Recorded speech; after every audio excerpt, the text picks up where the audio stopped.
mafioso, sou poderoso, trago o cruzeiro dentro do meu coração.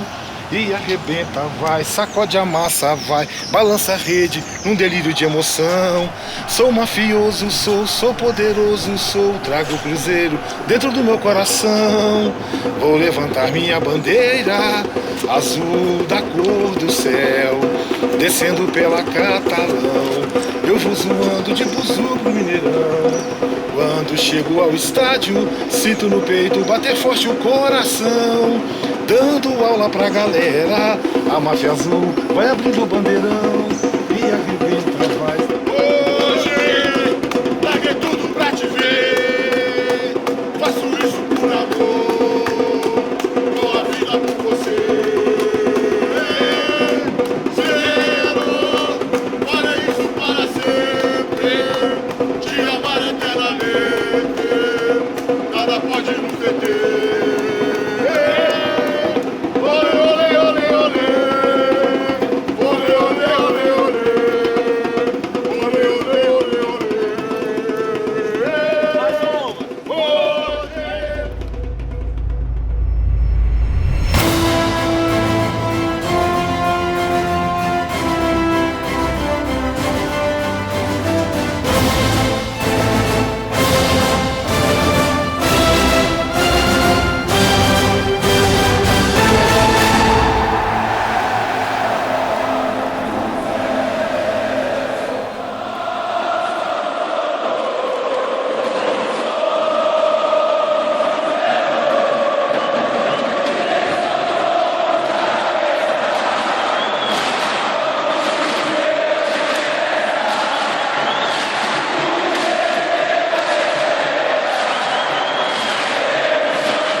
Eu nasci palestra há quase 100 anos. Eu nasci na Itália, em Castel del Piano, e viemos para o Brasil ao lado da fábrica onde papai trabalhava. Tinha nossa casa, tinha a colônia italiana. Eu tenho muito orgulho de ter sido palestina e ser cruzeirense. O que o cruzeiro significa para a senhora? Só quer que eu fale a verdade? Paixão!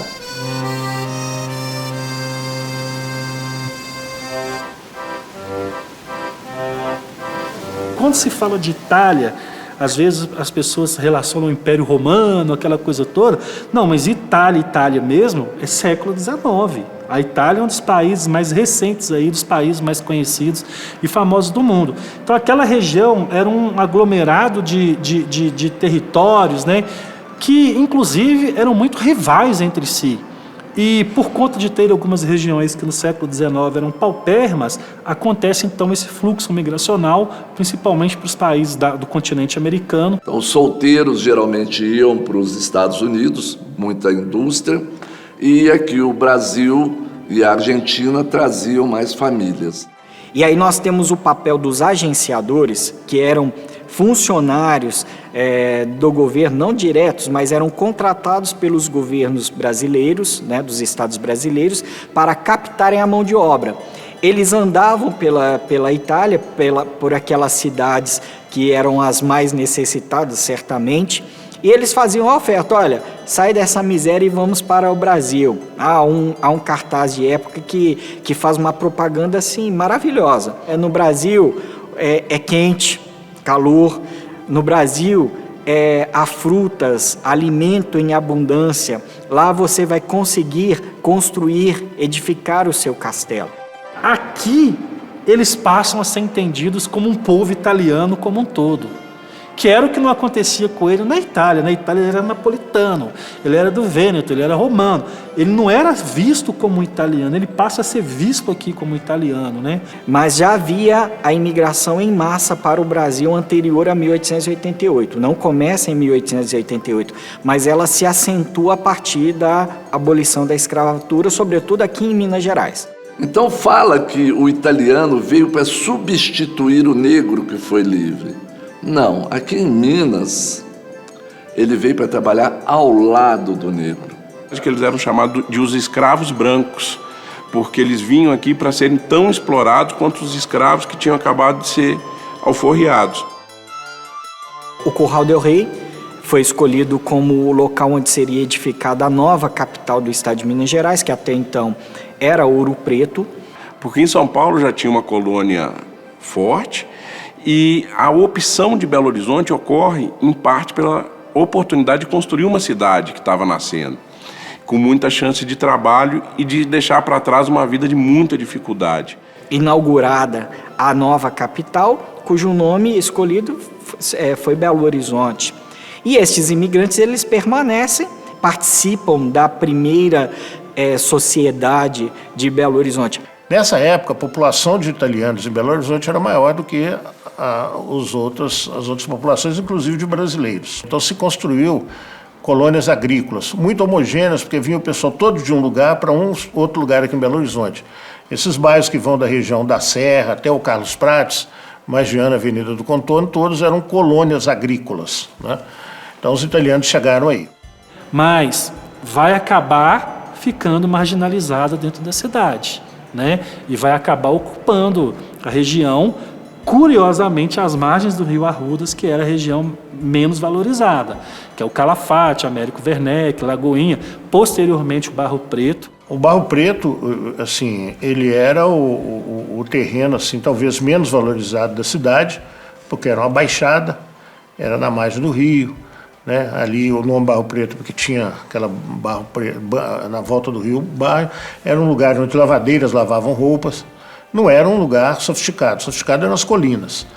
E ali foi loteado e vendido para os italianos que saíram da favela da Barroca, que era um amontoado de casas, não talvez no sentido que a gente conhece favela hoje, mas eram casas desorganizadas que iam da Praça Raul Soares até o bairro da Barroca. Os palestrinos, vamos chamar assim, né? Ou seja, os italianos e os seus descendentes, eles não constroem tão somente o Palestra Itália, né? Eles constroem a cidade. Então, assim, quem constrói com a mão na massa, para valer mesmo, a cidade de Belo Horizonte, são os imigrantes e os trabalhadores, principalmente recém-abolidos, que aqui estavam. Eles gostariam e precisavam ser aceitos pela gente da terra. E qual a melhor forma de ser aceito, de estar integrado à comunidade, à sociedade belo-horizontina, senão pelo futebol?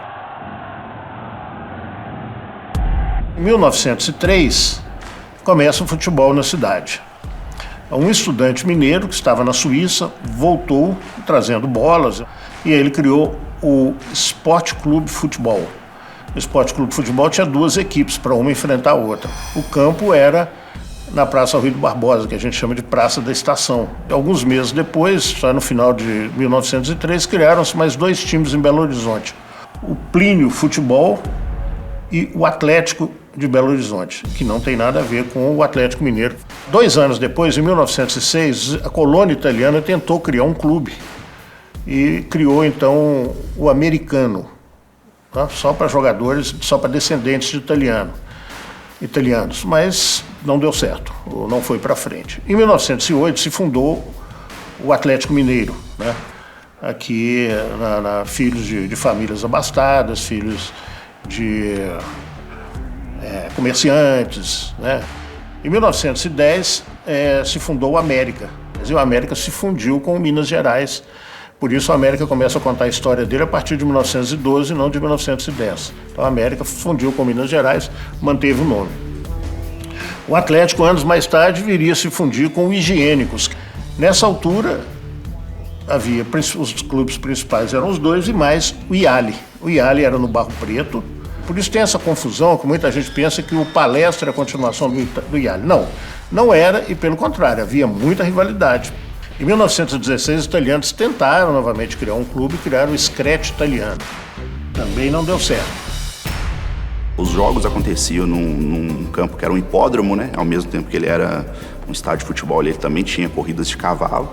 E ele passa a receber os times do Campeonato Mineiro, ele passa a ser o estádio oficial da Liga Mineira. Ficava no Prado, né? E tinha o nome de Hipódromo do Prado Mineiro. E ali começavam a ser realizados os primeiros campeonatos, né, da cidade.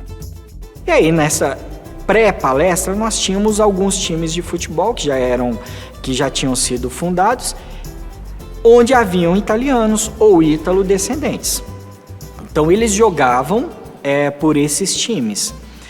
Mas, pouco a pouco, vai crescendo um sentimento de ter um time para chamar de seu, né? Um time que realmente estivesse identificado com a comunidade italiana. Futebol, sobretudo naquele período, era algo de diversão, era algo de lazer, mostrar que eu estou integrado à sociedade. Então, muitas famílias têm esse orgulho, outras famílias que têm o orgulho, como os Falsi, eles têm o orgulho de terem participado e de terem construído a história do Palestra Itália. O clube foi feito por amor, uma necessidade deles se encontrarem, deles se divertirem, deles terem um relacionamento maior. E a partir daí foi por amor. O crescimento da colônia em Belo Horizonte, da colônia italiana em Belo Horizonte, ela já era por si só motivada a ter um clube que a representasse, né? Palestra de São Paulo, né? Conquista o Campeonato Paulista, né? E isso dá causa um burburinho aqui em Belo Horizonte, né? As pessoas começam a pensar, então a gente pode sim realizar o nosso sonho de ter um clube que represente a colônia, né? E o Palestra ele viria também para fazer esse tipo de evento, né? Que seria a união dos colonos italianos que moravam em Belo Horizonte. Por isso que eu gosto de falar que o Palestra foi criado pela sua torcida, né? É uma torcida que criou um clube e esse clube veio para representá-los, né? Então não é um projeto de 4, 5 rapazes. E essa mobilização foi tão grande que na primeira reunião, em dezembro de 1920, é relatado que tinha mais de 100 pessoas ali discutindo como seria a formação desse clube, de como surgiria esse clube, né? Um lugar que está muito ligado dentro da história do Palestra Itália é a Casa Ranieri. A Casa Ranieri era uma casa dedicada a produtos esportivos. Os jogadores faziam reunião aos fundos da loja de Agostinho Ranieri, né? Ali no centro da cidade, né? E desses jogadores veio a ideia de se formar o Palestra, né? De formar um clube da colônia. Primeiro, montar um clube de futebol era caro, a bola era caro, o uniforme era caro, né? Precisa de um território, precisa de muita coisa. Os jovens que se reuniram lá nos fundos da Casa Ranieri resolveram que precisava de dinheiro e foram procurar os italianos mais abastados da cidade. Foram atrás deles pedindo apoio e foram atrás do cônsul da Itália aqui em Belo Horizonte. Então aí o cônsul aqui começou a trabalhar essa questão, chamou os expoentes da comunidade italiana. E dentro dessa reunião havia pessoas de diferentes classes sociais, tinha operários, tinha jogadores, tinham comerciantes, industriais, né? Tiveram mais ou menos umas 3 reuniões até que deixaram a festividade do fim de ano passar. Eram muitos religiosos, né? Os italianos, os descendentes italianos, e deixaram para a pedra fundamental, né, vamos dizer assim, o martelo fosse batido no dia 2 de janeiro de 1921. O certo é que em janeiro de 1921, a comunidade italiana, e realmente foi a comunidade italiana, ela funda um time de futebol que tinha em seu nome a identidade, Palestra Itália.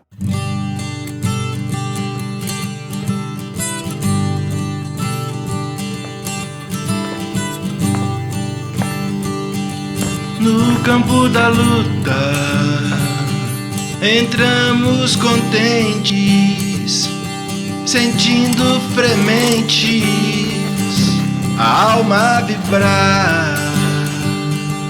E neste entusiasmo nos traz a pujança da firme esperança de sempre ganhar.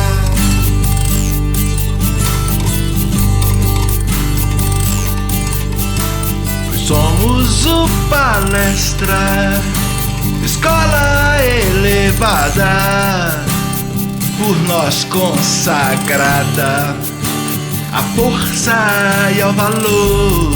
Então, ali se estabeleceu as cores do clube, que seriam as da bandeira da Itália, tricolor. As camisas eram basicamente verde, com detalhes em vermelho e branco. O escudo entrelaçando as letras PI, Palestra Itália.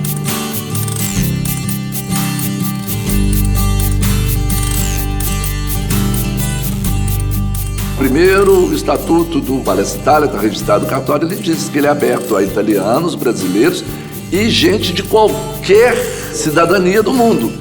Todos os diferentes se tornavam iguais ali dentro do Palestra Itália. Porque o preconceito não tem vez com o Palestra. O Palestra é a casa de todos. O Palestra é essa Belo Horizonte de portas abertas para tudo e para todos.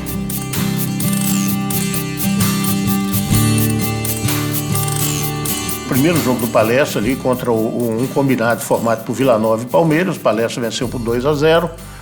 Os dois primeiros gols da história do Palestra foram marcados por Nani Lazzarotti, que era um pedreiro, um construtor de prédios, inclusive participou da construção de vários prédios na Praça da Liberdade. E depois, então, enfrentou o Atlético, o primeiro jogo, foi lá também no Prado Mineiro. Então, esse foi o começo do Palestra, foi um começo muito forte. O Nani Lazzarotti tem esse mérito na conta dele, ter sido o primeiro artilheiro do Palestra, marcou os dois primeiros gols.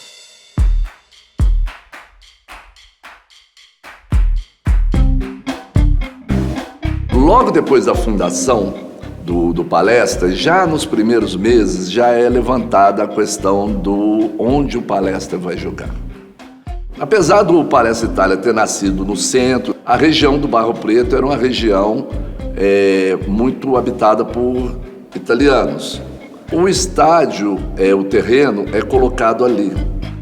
Então foi um estádio conseguido num bairro operário, que era o Bairro Preto, um bairro que tinha uma identidade muito grande com os colonos italianos, né?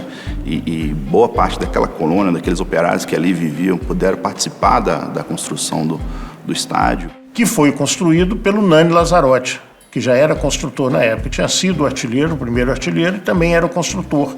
E ele ergueu o primeiro estádio, que não tinha um nome específico, era o estádio do Palestra. E o jogo inaugural foi talvez um dos mais marcantes da história do futebol mineiro. Foi o Cruzeiro contra o Flamengo. O jogo foi 3-3 com a multidão. Belo Horizonte inteira tentou entrar para assistir o jogo de inauguração do Palestra. Tudo aquilo foi uma época mágica para o torcedor palestrino, sem contar que aquele estádio ele passou a ser oficial da Liga também. Então o Palestra, ele não só deu um estádio para a sua torcida, como ele deu um estádio para a Liga Mineira, né? O futebol vivia sob a hegemonia do América. Quem começa mesmo a ameaçar essa hegemonia mesmo é só quando surge o Palestra, né? Um ponto alto que eu vejo é a final de 1922, quando o Palestra iguala em número de pontos com o América. Pela primeira vez durante toda a hegemonia do América, um clube consegue igualar em número de pontos com o América. Ele causa na Liga a necessidade de fazer uma final para que os dois clubes pudessem decidir o campeonato. O Palestra, ele traz para a colônia um sentimento de orgulho, né? Um sentimento que o clube podia ser um clube competitivo mesmo, que estaria ali para fazer frente aos grandes da capital. Em 26, o Palestra é expulso da Liga, porque ele ousou viajar a São Paulo para disputar 2 jogos na cidade de Caçapava. Quando ele voltou, houve uma reunião da Liga e o pessoal do América e do Atlético falaram: você não vai disputar mais o campeonato porque você viajou sem nossa autorização.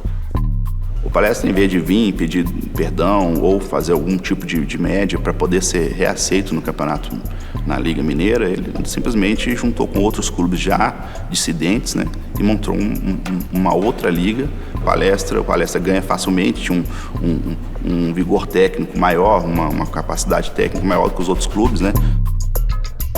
E aí os palestrinos falaram, bom, agora o jogo é para valer. Os dirigentes do Palestra entraram em contato com os Palestra de São Paulo e disseram vários jogadores de lá. Meu avô contratava funcionários, a princípio, para trabalhar na Casa False, mas o objetivo maior não era trabalhar na Casa False, não era produzir na Casa False. Era ser bom de bola para jogar no Palestra. Ele tinha uma paixão muito grande pelo Palestra.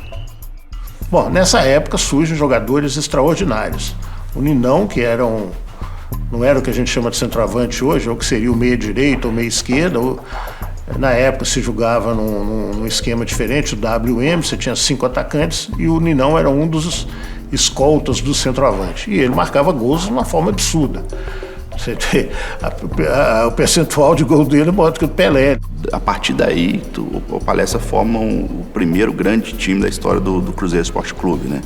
É um time que teve o maior ataque da história em 1928, né? Marcando 91 gols. E o Ninão, que já era um jogador que já vinha jogando no clube desde 1923, né? Ele não faz parte dessa peneirada que o Palestra fez, desse garimpo, né, que o Palestra fez trazendo de outros clubes. Então o Ninão marca 43 gols, se tornando o maior artilheiro de uma única edição do Campeonato Mineiro até hoje, né? A supremacia do Palestra em 28, 29, 30 era tão absurda que não havia adversários. O Palestra ganha todos os jogos, sem nem sequer empatar algum, né, 100% de aproveitamento, e forma ali o tricampeonato 1930 ali de forma magistral, né? Talvez tenha sido o maior da história do Cruzeiro, pelos resultados em campo. O pavilhão do Barro Preto, né? Então esse apelido era referente à forma que o time jogava, né? Um futebol ofensivo de muitos gols. E isso incomodava, caramba. Como se incomodava? Imagina. Se incomoda hoje, naquela que estavam formando, que eles não aceitavam que os italianos fossem campeões. Na entrega da taça, a taça sumiu. Não apareceu ninguém para entregar a taça para o capitão do Palestra. Onde tem um troféu significa que por ali passaram grandes heróis, né? E esses grandes heróis travaram batalhas e saíram campeões. Então, o troféu é a prova disso. Toda vez que eu pego no troféu, é respeito. E a federação, então, escondeu o troféu. O Cruzeiro pegou a bola do jogo final e levou como troféu. O troféu mais bonito que um clube já ganhou foi esse, a bola do jogo de futebol. Quando se fala de torcidas, eu digo para vocês com absoluta certeza, a primeira grande torcida de Belo Horizonte foi a do Palestra. Porque a maioria da cidade era de origem italiana, os italianos estavam entusiasmadíssimos, eles iam aos jogos. O América Atlético tinha lá seus adeptos, mas não era um pessoal que fazia do futebol sua atividade principal. Eles tinham outras atividades, não eram clubes de massa, nem o Atlético, nem o América. O Palestra foi o primeiro clube de massa da cidade. Meu pai não perdia o jogo, botava o cigarro do lado, nem na hora do gol não mexia, e chegava em casa rouco. Tinha torcida organizada de mulheres, não nesse conceito de hoje, mas elas tinham os cânticos, tinha a forma de incentivar, né, iam de chapéu para o estádio. Minha mãe chamava-se Horizontina Miraglia. Ela foi escolhida a primeira rainha do Palestra Itália. E ela, acho que foi a pessoa mais cruzeirense que eu conheci na minha vida. Ah, mas isso eu não vou contar, não. Você acha? Conta.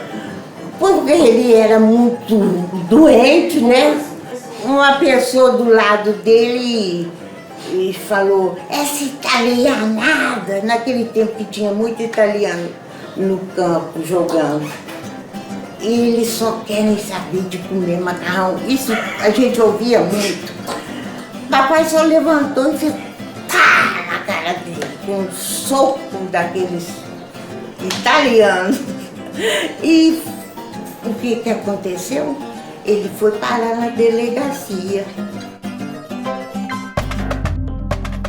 Naquela época a colônia tinha muita comunicação ainda com seus parentes na Itália, né? E tinha um representante da LAS em Belo Horizonte, ele assistiu ali no final dos anos 30 ali, o time do Palestra jogar, né? Inclusive que chamou a atenção até de olheiros do futebol europeu ao levar o Nininho e o Ninão para a Europa, né?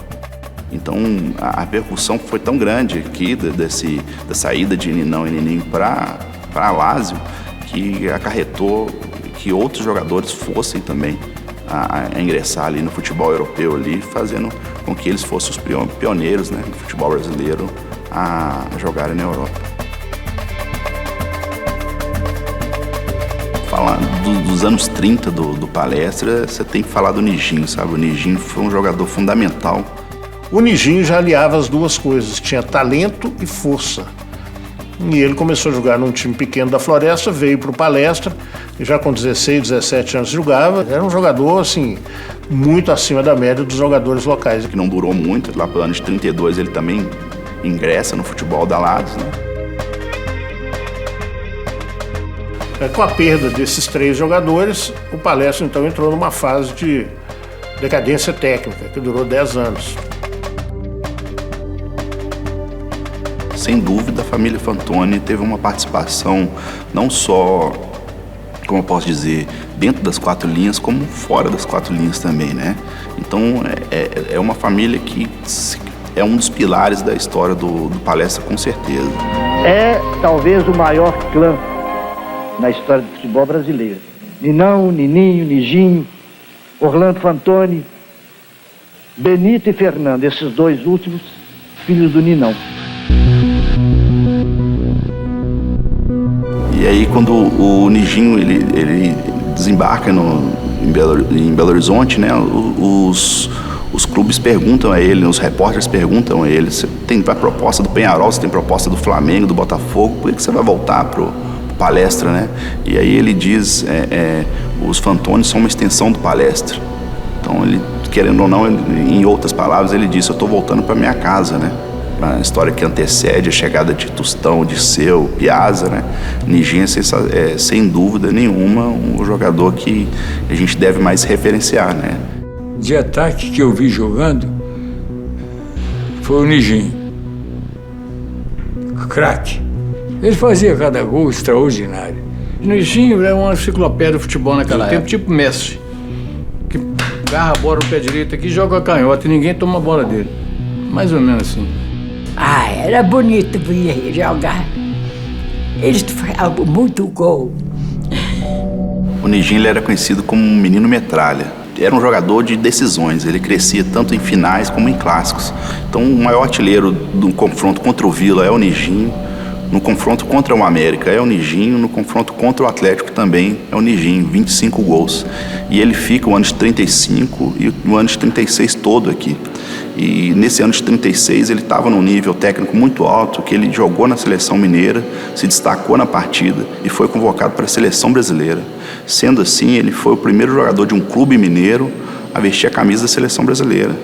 Isso para o Palestra, isso para a gente palestrina, né, cara, isso foi uma coisa sensacional. E daí fica difícil para o Palestra segurar, né? Então chegou a proposta do Palmeiras, ele foi por empréstimo para o Palmeiras, depois chegou uma proposta do Vasco, o Palestra tentou segurar a proposta do Vasco, não conseguiu, acabou que ele foi para o Vasco, né?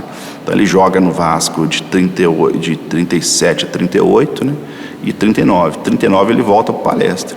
Para a gente entender um pouco qual que é a importância do Nijinho na história do Palestra, o Palestra tinha passado a década de 30 inteira sem ganhar nada. E quando ele volta em 39, e aquilo ali vai dando uma encorpada para o Palestra até que chega no ano de 1940. O ano de 1940, o Palestra faz uma ótima campanha e vai para a final com o Atlético. E ali o Palestra ganha com muito por conta do futebol do Nijinho, conquista o campeonato de 1940. Começa a se desenhar a rivalidade Atlético e Palestra. Para a gente ter uma ideia do tamanho dessa rivalidade, o primeiro jogo a receber a alcunha de clássico foi Palestra e Atlético em 1934. Nós saímos do campo do Palestra aqui no Barro Preto para jogar aqui no Atlético. Então eu saía a pé porque é 4 ou 5 quarteirões. Nós íamos, sem nada. Jogava, mas de volta, a gente ia voltar com a chuteira na mão. Para dar pancada nos quem enchesse o saco da gente. Então se perdesse, você não... futebol era muitas recordações boas. E esse campeonato de 1940 foi um campeonato muito celebrado, porque há 10 anos o Palestra, né, nunca conquistava títulos. E o Nogueirinha conta que os jogadores foram carregados no ombro pelos torcedores do Palestra até na Praça 7. Era uma festa, depois foi todo mundo tomar chopp. Aí vem um grande problema, uma grande crise, que é o Brasil entrar na guerra contra a Itália.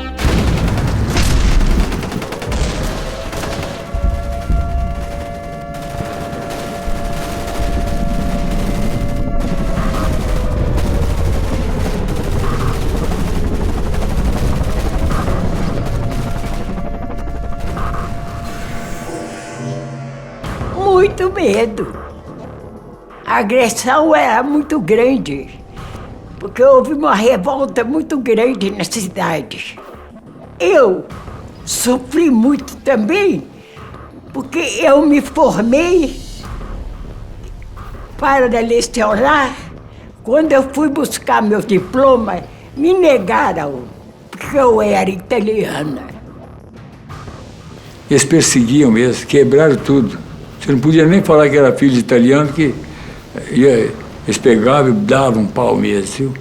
E vizinhas nossas, a gente ouvia, uma delas passou uma vez falando, esses italianos tinham que ser linchados, que acabaram com as lojas de todo italiano, alemão, e suíços, poloneses, todo estrangeiro que tinha loja em Belo Horizonte, as casas foram acabadas.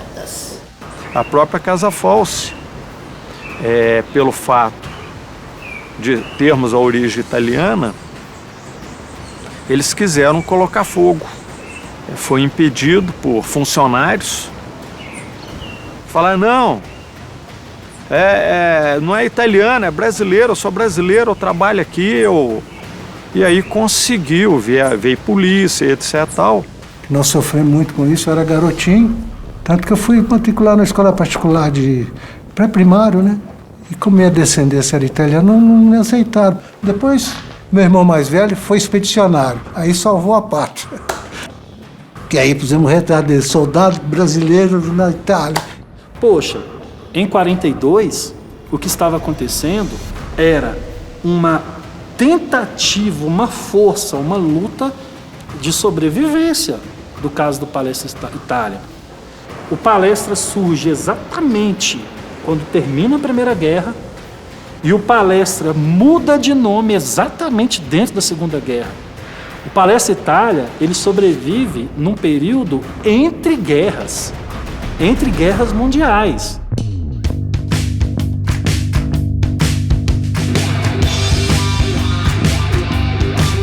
No campo da luta, entramos contentes, sentimos frementes, a alma vibrar, e desse entusiasmo nos trazia a pujança da firme esperança de sempre ganhar. Nós somos o Palestra, escola elevada, por nós consagrada à força e ao valor. Nós somos o Palestra, escola elevada, por nós consagrada à força e ao valor. A bandeira tem o Cruzeiro do Sul, o hino nacional, a imagem do Cruzeiro resplandece. Então não existe nada mais brasileiro. Todo estrangeiro que faz alguma coisa importante para o Brasil, um relacionamento, ele vem ao Brasil, ele recebe a maior comenda do Brasil, então chama-se a Ordem do Cruzeiro do Sul. o dinheiro do Brasil era réis, virou cruzeiro, o Cruzeiro Novo. Então, cruzeiro é Brasil.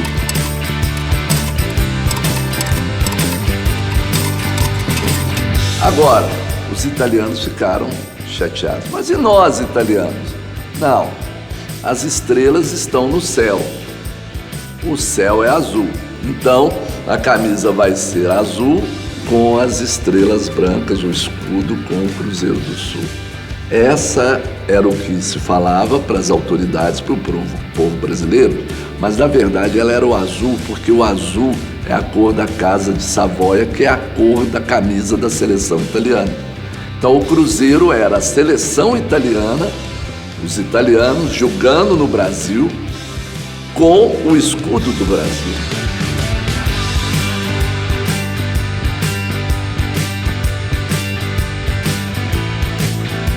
A camisa do Cruzeiro é lindíssima, né? A camisa do Cruzeiro, na verdade, é uma camisa que extrapola o Cruzeiro, é uma camisa brasileira, né?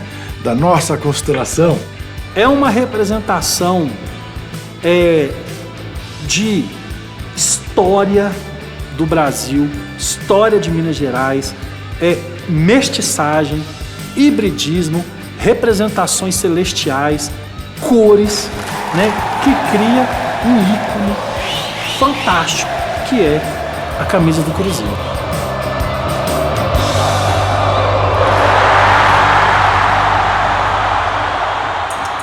Mas o Cruzeiro fez um grande time e foi campeão mineiro em 43, 44, 45. Veja só, saindo de uma crise, tendo que mudar de nome, correndo da polícia para não perder o patrimônio, e consegue um tricampeonato. Isso valeu ao Cruzeiro, na época, o apelido, o apodo de Cruzeiro Duro. Cruzeiro era isso, era um clube de muita força. Cruzeiro duro, era difícil para vencer o Cruzeiro. Era difícil. Geraldo II, que era o goleiro, Geraldo Domingos, uma figura extraordinária na história do Cruzeiro. O Geraldo II era o mestre obras, o pedreiro, né? E ele nunca largou essa profissão. Enquanto jogou no Cruzeiro, ele era pedreiro, construía casas, construía a igreja de São Sebastião, ali do lado do Cruzeiro, no Barro Preto. É uma figura extraordinária da história do Cruzeiro. Cafu, perguntaram quem é o melhor goleiro de Minas. Sou eu, depois do Geraldo. Porque o Geraldo é louco. Ele é capaz de pular no pé de um centroavante, ele é capaz de se chocar com a trave se ele tiver que pular para defender uma bola. Essas coisas eu não faço. Ombreia com Fábio, com Dida e com Raul Plasma como os melhores goleiros da história do Cruzeiro. E nessa época surgiu rumores que eles queriam fazer um estádio novo e não tinham verbas. E pensaram em angariar fundos com os sócios. O campo do Barro Preto foi construído pelos jogadores e pelos próprios associados, sua grande maioria, cotizando, dando cimento, outro da areia, da pedra. O Emetério, que era o volante, hoje a gente chama de volante, era o center-half da época, ele era o jardineiro do time, ele que plantou o gramado. Essa foto foi numa grande inauguração do Parque Esportivo do Barro Preto. Meu pai, na época presidente do Cruzeiro, inaugurando exatamente o campo de futebol do Barro Preto. Mário Grosso foi meu pai. Ele viveu pelo Cruzeiro. E papai era assim, né? Sempre foi muito astuto. Ele tinha uma coragem para investir nas coisas e sempre com muito sucesso, sabe? Tanto é que na passagem dele pelo Cruzeiro, a mascote do Cruzeiro, que é a raposa, foi em função dele. Porque a raposa é um animal que é muito astuto. Por isso é que ele criou a raposa como sendo a mascote do Cruzeiro Esporte Clube.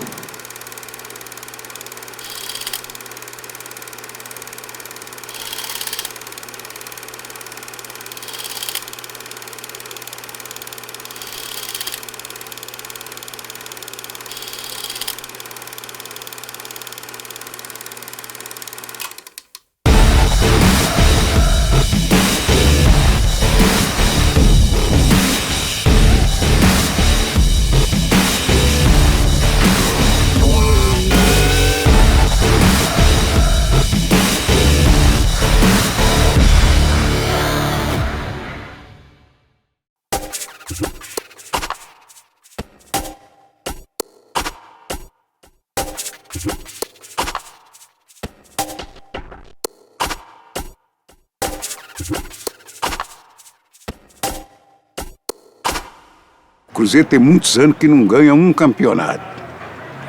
Eu falei, tá danado o time aqui. Aí cheguei em 57, já tinha terminado o campeonato. Aí em 58 arrumaram o time, tá, jogamos lá. O Cruzeiro não tinha um timão assim, não. Depois que eles foi ajeitando, entrosando, aí trocou a diretoria, né? Chegou Antonino Pontes, que era o presidente na época. Chegou depois Antonino Pontes, Forlete e Felício. Chegaram os três. O Cruzeiro estava com pagamento atrasado, tudo, aí eu sei que encaixaram, arrumaram dinheiro, pagaram tudo. O Nijinho foi o primeiro ídolo do Felício Brandi. E como diretor de futebol falava assim, Felício, nós não vamos aceitar o Nijinho, nós não vamos pagar. Aí o Felício falou assim, não, Nijinho é um ídolo cruzeirense, é um ídolo palestrino, eu vou pagar o salário dele. E ele vai ser o técnico, porque além de tudo o Felício era muito supersticioso e todo o tri do Cruzeiro ou do Palestra tinha que ter alguém da família Fantoni. E aí veio o Nijinho e o tri veio também, por sorte. Mas o de 59, que foi decidido em março de 1960, isso foi uma explosão na cidade, porque a torcida estava engasgada, né?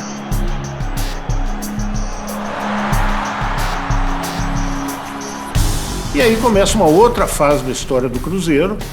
O Cruzeiro aí já não tem mais nenhuma receio de confrontar com ninguém, inclusive times de fora. Foi uma revolução, já nesses anos aí. Eu assistia todos os treinos do Cruzeiro e me lembro que a véspera dos grandes jogos eu levava até foguete para soltar, para incentivar os jogadores. Felício soltava foguete para comemorar gol do time reserva e do time titular. E ali virou a casa do Felício, né? Ele passou a amar o clube a partir dessas idas com o Plínio Barreto ao Barro Preto. Porque dizem que os homens passam, o clube fica. Isso é uma verdade. Mas no caso de Felício, o clube fica e Felício também. Acompanhei o Felício desde o dia em que ele entrou a chamado de Antonino Pontes para ser o seu diretor de futebol. Depois, assumindo a presidência, em todos estes longos 22 anos, eu acompanhei o Felício de perto. E junto com o Felício, vem outro personagem absolutamente essencial ao clube, que dedicou a sua vida por amor às 5 estrelas, chamado Carmine Furlete. Então, a dupla é igual Tostão e Dirceu Lopes, é Felício e Carmine Furlete. Foi uma dobradinha de dirigentes do futebol brasileiro de todos os tempos, sem dúvida nenhuma. Com o Felício era duro, rapaz. Felício você pediu um tanto lá, e tanto de luvas, que dava umas luvas, não sei hoje se dão, né? Dava luva, tanto. Você ficou doido, rapaz. Você ficou doido, rapaz. Vamos vender o campo e dar o campo pro seu. Eu falava, não, Felício, é isso aí, é tanto. E ele, não, mas não sei o que tem. Ele, bom de conversa, sabe? Aí ele, sempre com a caneta e um lápis na mão, aí ele falava assim, ô Pantera, você sabe quanto você está ganhando do Cruzeiro, você dormindo? Eu falei, não, eu estou dormindo, como é que eu vou saber quanto que eu estou ganhando no Cruzeiro? Você ganha tanto no Cruzeiro, você dormindo, indo tranquilo, não fazendo nada, não. Agora, o cara mexia, ele era fogo. Você fazer um contrato com ele não era mole, não.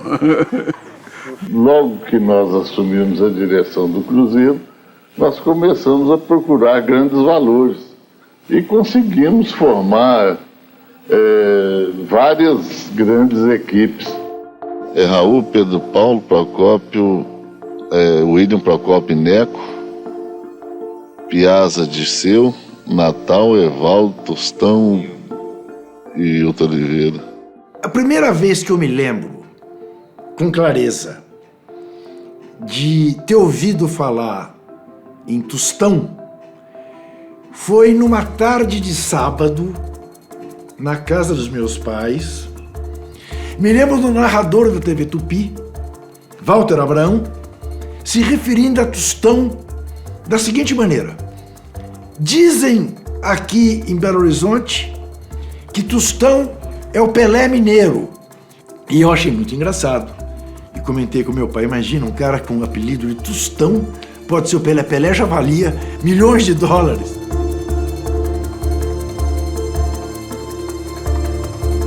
Eu jogava no joelho do América. O América, na época, era famoso em Belo Horizonte por ter a melhor times juvenis de garotos.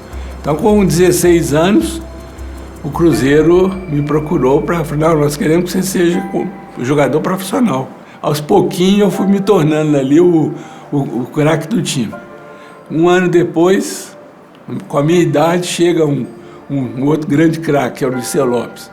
Primeiros treinos com o Dirceu Lopes, nós dois meninos, nós dois com 17 anos, e parecia que a gente jogava junto há muito tempo, né? Dirceu era um menino passarinho, era impressionante. Ele jogava onde que estava a bola, ele como se tivesse uma grande pelada. Onde estava a bola, ele estava lá. Ele ia na direita, na esquerda, para cá, para lá, e jogava demais, né?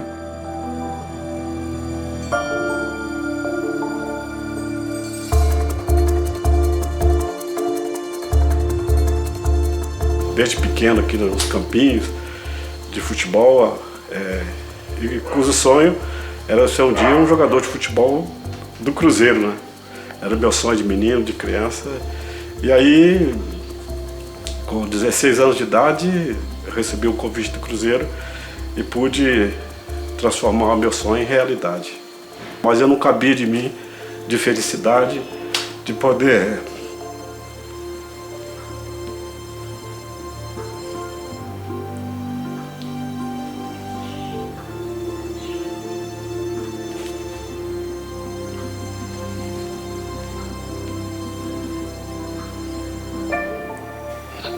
realizar esse sonho de vestir a camisa do Cruzeiro.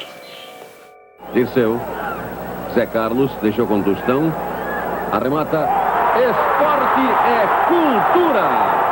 Tostão, camiseta número 9, Cruzeiro 2, São Paulo 0. A dupla Tostão-Dirceu Lopes é uma dupla que pouquíssimos times na história do futebol mundial tem semelhante para apresentar. Para dizer, também temos uma dupla desse quilate. Porque eram dois gênios.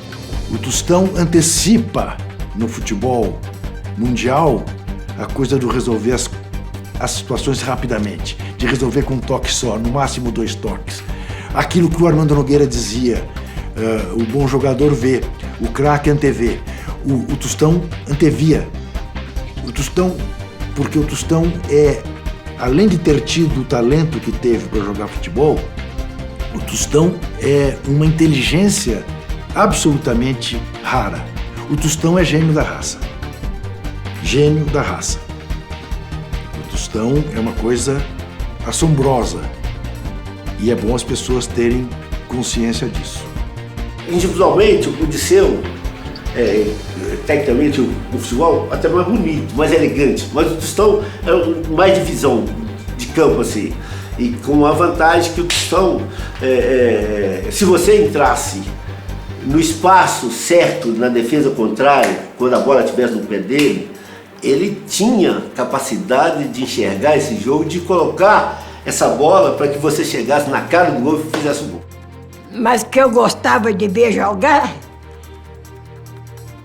era o Evaldo, porque ele jogava de costas e fazia gol. Lembra? Aí quando o Evaldo chegou, na primeira noite na concentração dele do Barro Preto, ele chegou e viu o Tostão arrumando as camas. Aí ele pensou, nossa, aqui o craque do time arruma a cama, eu tô ferrado. Pensar, futebol é fácil, é só correr para lá, chutar para cá, não é não, meu filho. Você tem que pensar. O que a sua perna faz é que você pensou aqui.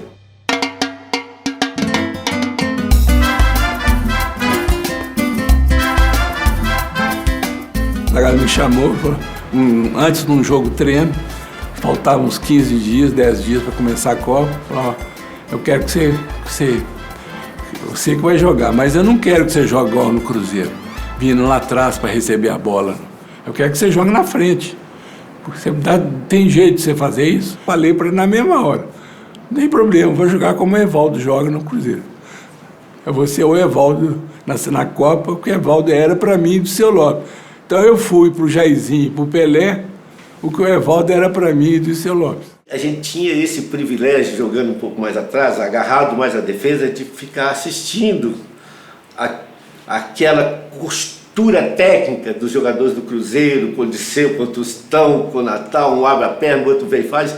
Era muito gostoso. E aí valeu muito a pena correr um pouco mais. E até me perguntavam, mas você corre para um, corre para outro. Eu falei assim, mas não tem importância não. Mas esse retribui. Olha um bom lançamento. Perigo, perigo, atenção! Tá aí o primeiro gol! Dirceu Lopes. E aí eu conversei com o Piazza.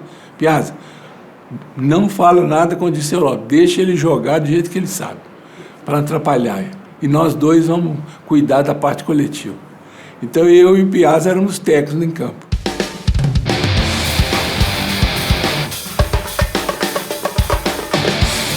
Para aquele time, realmente precisaria de um novo espaço, um novo tempo.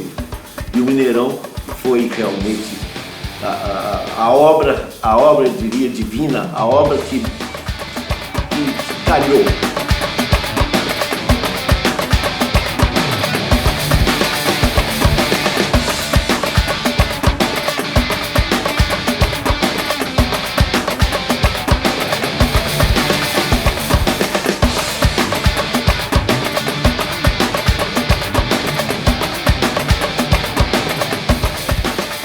Começou o Cruzeiro no Mineirão, ficou todo mundo encantado, era uma coisa impressionante.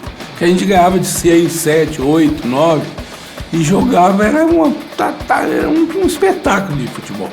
Então o futebol brasileiro era Rio e São Paulo. Então eu fui convocado, que foi o maior acontecimento em Belo Horizonte, um jogador mineiro convocado e depois nos treinos eu garanti meu lugar na Copa, 66.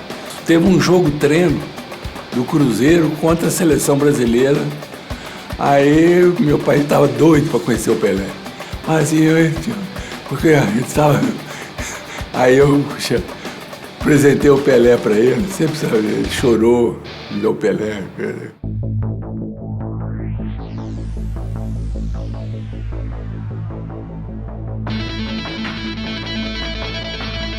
O Santos e o Botafogo, nessa época, eram os dois, estavam entre os 5 melhores times do mundo. Os dois, o Santos certamente era considerado o melhor, inclusive, né? O Santos tinha hábito o seguinte, na época, ele começava o jogo, o time começava a correr, ele pegava a bola, segurava a bola, pum pra cá, pum pra cá, pum pra cá, e botava o time para correr atrás do Santos. De repente, o Pelé inventava uma jogada e ia pro gol.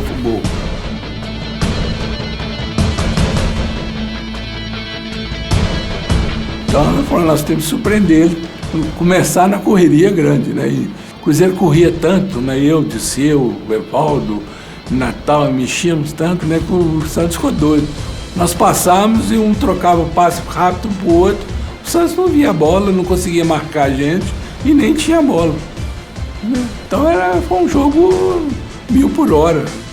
Eu virei até gandula. Para começar, eu não vi o primeiro gol. Eu já estava colocando o banquinho para sentar, na hora que eu viro, a torcida gritando, 1-0. É inacreditável, assim, porque terminou o primeiro tempo, 5-0. Eu lembro, a gente olhava para o lado, olhava para o outro. O que é isso que está acontecendo? 5-0 no primeiro tempo, né? Eu mesmo tenho entrado lá no vestiário dos Ganduras e falava, não, mas que show!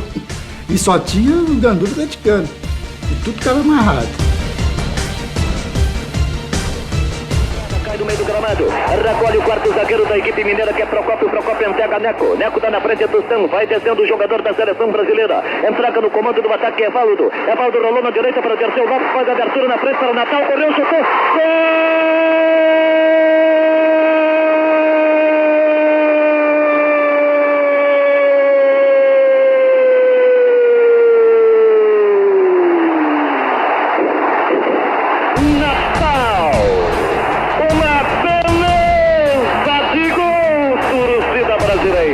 Imediatamente debitou-se essa goleada a um acidente. Imagina se aqui no Pacaembu, ainda mais que não tinha diferença de gols, bastava o Santos ganhar para forçar a terceira partida, o Santos vai reagir, vai derrotar o Cruzeiro e depois vai ser campeão na terceira partida.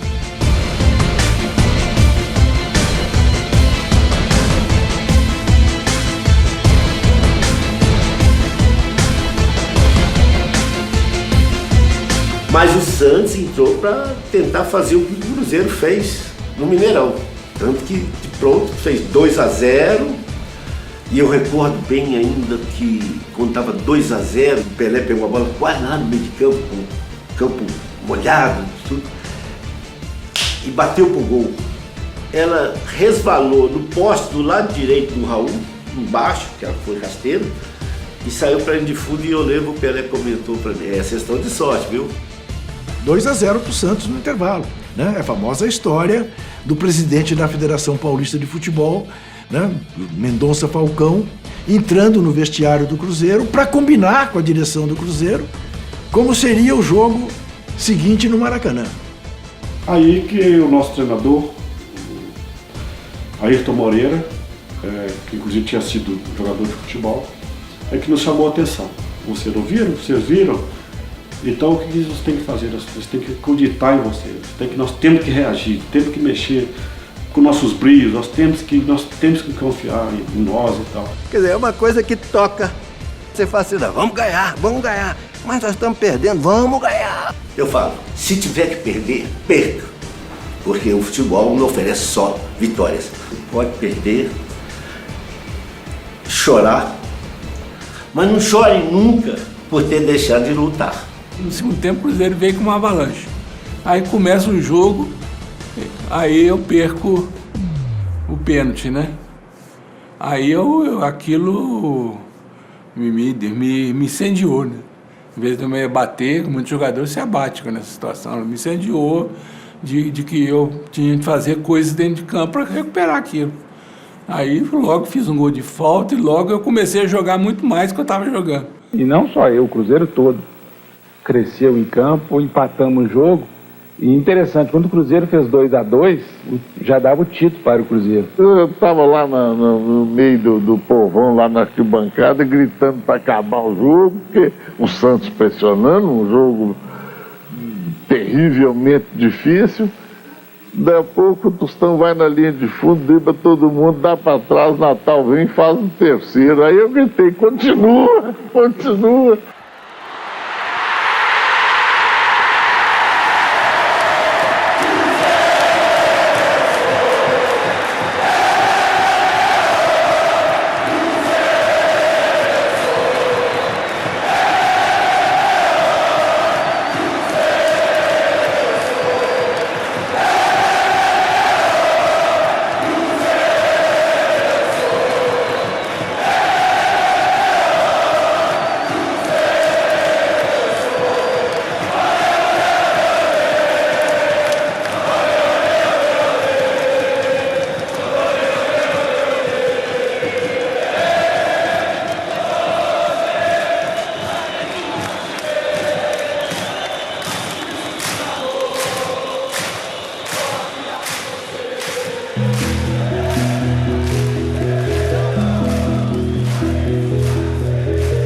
Essa história é linda.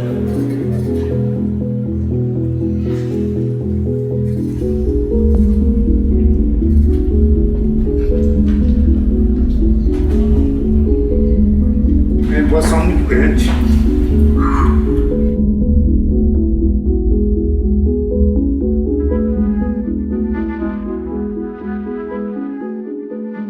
E logo que acabou a Taça Brasil, aí teve um encontro da seleção, encontrei com o Pelé, com a turma toda.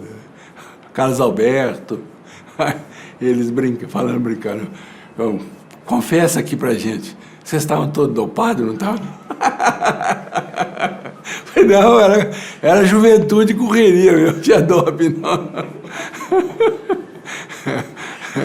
Eu comecei a correr demais, aí eu nem via a bola. Então, a partir dali, ficou muito claro que tínhamos um fenômeno em Minas Gerais, chamado Cruzeiro. Eu também não tenho dúvida em dizer que o time do Cruzeiro, de meados dos anos 60 até o começo dos anos 70, foi um dos maiores times da história, não do futebol brasileiro apenas, do futebol mundial.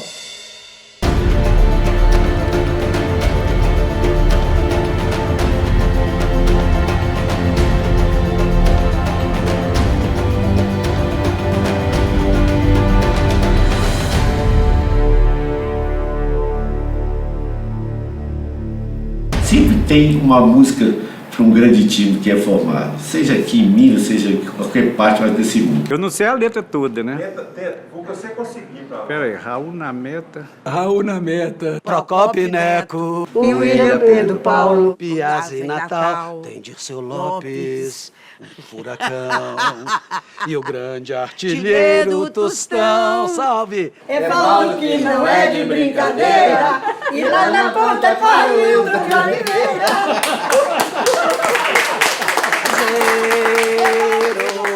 Uma cerveja, por favor. Essa Cruzeiro até morrer. Palestra e Cruzeiro, tá dentro do meu coração. Para sempre. Até o fim.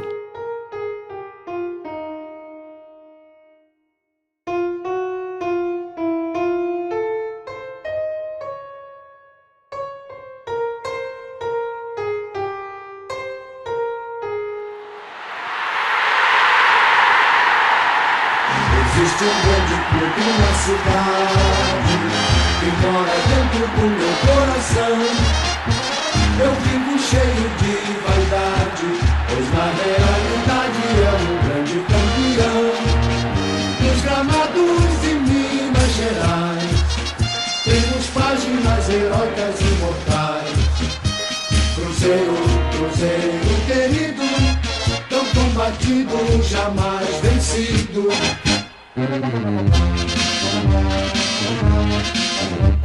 Existe um grande clube na cidade que mora dentro do meu coração. Eu vivo cheio de vaidade, pois na realidade é um grande campeão. Nos gramados de Minas Gerais temos páginas heróicas imortais. Cruzeiro, Cruzeiro querido, tão combatido, jamais vencido.